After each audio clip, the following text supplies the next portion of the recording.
Vous avez déjà eu des soucis avec la police, la justice, monsieur? Ouais. Des gardes à vue? Ouais. Pour quel motif? Stup. Du stup? Ouais. Vous avez quel âge, vous, monsieur? 18 ans. Vous étiez mineur lorsque vous avez commis ça? Ouais. Ouais. Vous avez répondu à toutes vos convocations, tout ça? Ouais. Là, c'est quoi? C'est un autre téléphone, là? Ouais. Pourquoi vous avez deux téléphones sur vous? C'est que je viens de récupérer. Un téléphone que vous venez de récupérer? Ouais. Celui-là, là? Ouais. Vous pouvez le déverrouiller, s'il vous plaît? Vous l'avez récupéré où? À gagner. Mais quoi, vous l'avez acheté dans la rue? Non, je suis parti le récupérer chez ma cousine. Faites sur le clavier téléphonique étoile dièse 06 dièse. Jess, c'est ça? Ouais, c'est ça, ouais, exactement. Merci. Et vous aviez pas école? Non. Il n'y a plus école? Non. Terminé. Ok. C'est bon pour moi. Et voici. Bonne journée, monsieur, au revoir. Là, l'individu, il s'avère qu'il a deux téléphones, dont un qu'il a récupéré chez une cousine. Nous, systématiquement, ça nous met la puce à l'oreille, surtout que c'est deux téléphones nouvelle génération qui coûtent un certain prix pour un individu qui a 18 ans, qui ne travaille pas, qui ne va pas à l'école. On interroge par le biais du numéro IMEI nos fichiers police, voir si une plainte aurait été déposée pour un fait de vol. Pour ce téléphone. Tu vois là, encore mineur, il a dit trafic de stupes dans sa ville, etc. Sûrement pour d'autres faits aussi. Hein. Là, c'est souvent ça, quoi. Souvent ce genre de profil-là. Je pense qu'on contrôle peut-être 50% de mineurs. Après, je dis pas que ça débouche systématiquement sur une interpellation. C'est une tranche de la population qui malheureusement, a le sentiment peut-être des fois un peu d'impunité, savent aussi que judiciairement, bon, c'est vrai que la justice est quand même un peu moins dure avec les mineurs. Donc, par exemple, ici sur Gare du Nord, moi, ça m'est déjà arrivé de faire, suite aux émeutes, sur l'affaire Naël, un individu. Alors c'était pas lui forcément qui l'avait volé, mais en tout cas, quoi qu'il arrive, cet individu avait un flashball de la police municipale de Nice dans son sac à dos, avec une cartouche. Et en fait, il semblerait qu'il aurait été payé simplement pour faire le transport, du flashball. Faut le dire, les mineurs sont quand même sûrement un peu plus violents qu'à une époque, ça c'est certain. C'est vrai qu'au niveau du respect, des fois, c'est un petit peu compliqué, mais bon. 17-18 ans. Ouais. Et c'est vrai qu'on a des profils de plus en plus jeunes, hein. C'est quoi, 2007, 2008? Là, c'était 2008. 2008, voilà. 2008, ça fait jeune. Hein. Ça fait jeune et effectivement, il était déjà bien connu. Donc nous, ce qu'on essaye de faire, c'est d'être... évidemment, il y a du monde, donc il faut à peu près regarder un peu partout, mais on essaye de détecter un possible fauteur de trouble, un perturbateur, qui pourrait commettre un délit ou une infraction, en tout cas. On traite de la petite et de la moyenne délinquance. C'est vrai qu'on n'a pas de véhicule pour faire écran avec entre guillemets avec la population. Donc forcément, ça demande de l'attention, de regarder partout, mais ça s'apprend. Gare de Lyon, c'est une station où effectivement tu as plusieurs lignes de RER, plusieurs lignes de métro et les TGV et des trains grande ligne. Donc c'est vrai que ça brasse du monde. C'est une gare quand même où tu peux prendre la température de Paris sur cette gare-là, voir un petit peu comment ça se passe, etc. dans les transports en commun. C'est un bon reflet du réseau en tout cas. On va dire que dans le nord de Paris, on va quand même avoir pas mal d'infractions sur tout ce qui peut être l'atteinte à la personne, donc des violences, des vols. Et après, c'est vrai que sur des stations, par exemple, plus qui sont dans le centre, comme Oberkampf, République, ça va être effectivement de l'atteinte à la personne, mais bien souvent avec moins de violence, plus un phénomène de pickpocket en fait. À 14h55, au niveau de la station de Convention, il y aurait qui espérait faire un attentat dans le métro et qui sont partis dans le métro en criant à la barre. Et donc concernant la description de l'individu, vous prenez note. Individu métis, environ 25 ans, blouson en cuir marron, jeans, cheveux frisés courts. J'ai pas plus d'informations. Cheveux frisés courts. Et les télés, s'il vous plaît. Des appels de ce style-là, effectivement, c'est du quotidien. Dans ce cas-là, on essaye de se positionner sur une rame dans laquelle il serait potentiellement et on ferait arrêter chaque rame afin de vérifier à peu près qui est dans la rame et on ferait repartir chaque rame en prévenant la RATP. Mais dans un cas comme ça, effectivement, là, on prend toutes les précautions et systématiquement, on a des appels aussi parce qu'il se passe des choses en surface et beaucoup d'individus replongent en souterrain et prennent les transports en commun. Et c'est un bon moyen, entre guillemets, c'est un bon moyen de fuite. Pareil, quotidiennement, on fait des individus avec des couteaux. Et la procédure a été dépénalisée, à savoir que maintenant, quand c'est la première fois, c'est une amende. Ça part souvent de pas grand-chose. Hein. C'est souvent une bousculade, une cigarette, un numéro de téléphone. Et effectivement, ça peut prendre des proportions énormes pour vraiment pas grand-chose. Mais par contre, oui, sincèrement, les couteaux, c'est du quotidien. En termes d'incivilité, c'est vrai qu'on a malheureusement pas mal de monde. Ça arrive qui urine sur les quais, qui fument sur les quais. Après, des gens qui crachent, qui écoutent fort la musique. Ce ne sont pas des infractions énormes, mais forcément, c'est qui pourrissent la vie des gens, hein, ça c'est sûr. Et on fait un peu une leçon de morale. Malgré tout, on peut contrôler l'identité de l'individu suite à son infraction. Le procureur de la République, lui, nous autorise quand même à contrôler, évidemment, de façon aléatoire sur des horaires définis et des lieux définis. Nous, on sait pourquoi on contrôle, on sait dans quel cadre on contrôle, donc en fait, ça pose aucun souci. Donc si quelqu'un fraude et n'utilise pas son titre de transport comme il se doit, on est en capacité de le contrôler. Des gens qui peuvent dissimuler leur visage avec des cagoules, des bonnets, ce genre de choses, ça crée toujours un climat un peu de tension, etc. Donc nous, on n'hésite pas à contrôler dès qu'on voit ce genre d'infraction. Certains individus ne comprennent pas pourquoi on les contrôle et sont systématiquement dans le rapport de force. Donc nous, ce qu'on fait, c'est beaucoup de psychologie. Malheureusement, on est obligé. Hein. Sinon, effectivement, on passe notre vie à crier et à s'énerver. Donc c'est pas le but non plus. Quand on arrive sur un quai, le réflexe, c'est toujours regarder de bout en bout. Le risque, c'est, évidemment, les gens ont des téléphones qui coûtent de plus en plus cher. Ça fait des envieux. Donc il y a des gens qui attendent la fermeture des portes, le bip sonore, pour effectivement arracher du téléphone, etc. Et quand l'été arrive, ça peut arriver que ça soit tout ce qui va être bijoux qui peuvent revendre et refaire refondre. Par contre, on constate quand même, c'est de par notre présence, de par les systèmes de caméras, de vidéosurveillance, etc., les vols ont quand même baissé, hein, et quand même beaucoup plus nombreux, on est quand même très présents.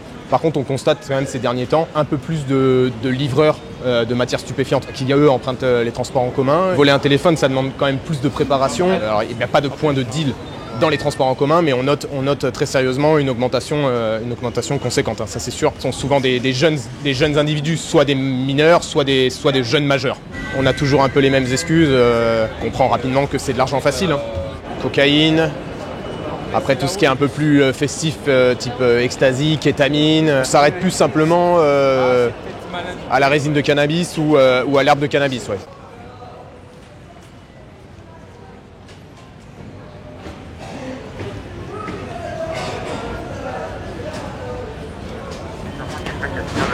Monsieur, vous me sortez le shit qu'il y a au fond de la sacoche.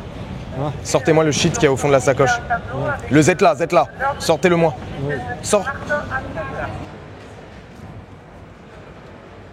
Bon, il n'y a pas grand-chose, mais il y a 2 bouts, 2 prégabalines et un peu de rivotril. Effectivement, quelques cachets de rivotril et 2 cachets de prégabaline. C'est des substituts de méthadone, etc. Donc effectivement, ça doit... Je sais pas les effets, mais ça doit te satelliser un peu, j'imagine. C'est trop minime, donc on va le détruire sur place. S'il y avait une plus grosse quantité, on l'aurait présenté à un OPJ, ouais, effectivement.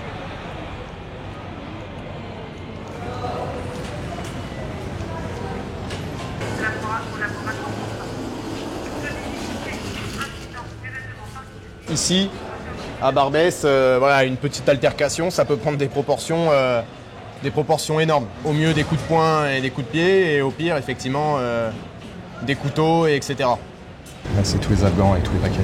Ça doit sûrement alimenter d'autres trafics, mais... On prend la marchandise, ils repartent avec un papier, terminé, hein. Et puis derrière, effectivement, ils récupèrent de la marchandise et ils revendent. Et c'est comme ça tout le temps, hein.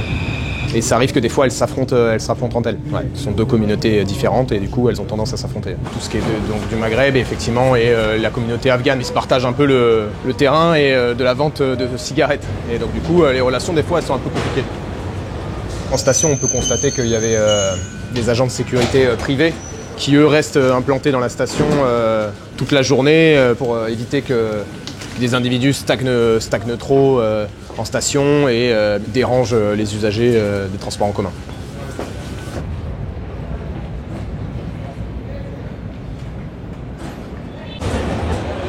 Venez là. Non. Attendez, ouais. Venez là, comme ça avec le vélo en protection, c'est très bien. Monsieur, j'ai des papiers que je suis malade, non me stressez, Ouais, non me stressez. on Non regarde me et c'est stressez. bon. Non me stressez, j'ai des papiers.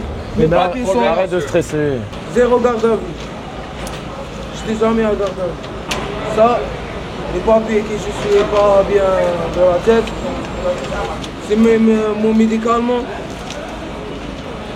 Ouais, très bien, ça va aller vite, La batterie qui est volée, c'est pas le vélo qui est volé. Je prends mon traitement.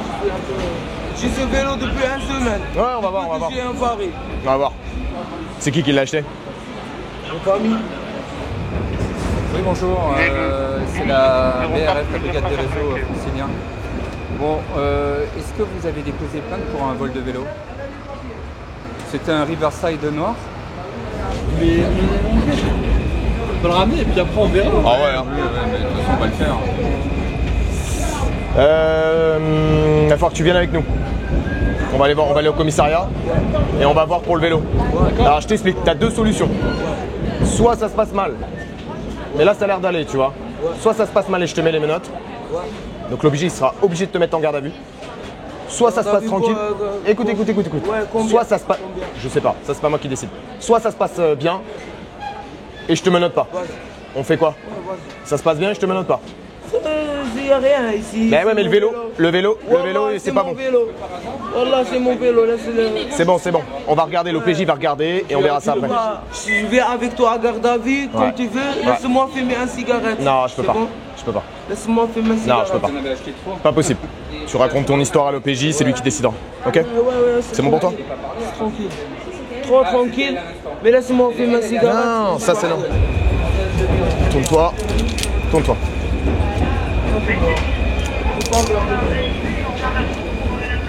Mais laisse-moi, pourquoi tu... Non, je te tiens maintenant. Tu m'énerves. Toi aussi.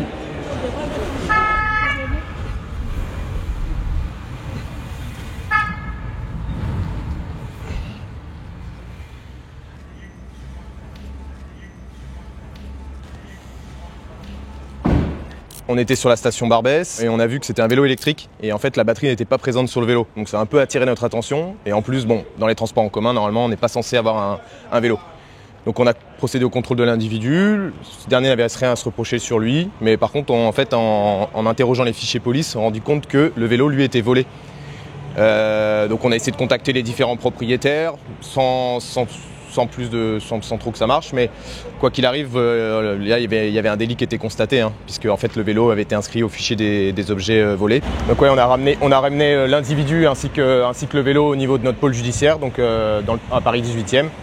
Et l'OPJ lui a décidé de placer en garde à vue l'individu pour les faits de recel de vol. C'est le type d'individu qu'on côtoie tous les jours, effectivement, donc une vingtaine d'années, s'exprimant plutôt très moyennement français et effectivement qui est coutumier de plusieurs délits de ce style-là, du recel, de quelques petits larcins, etc.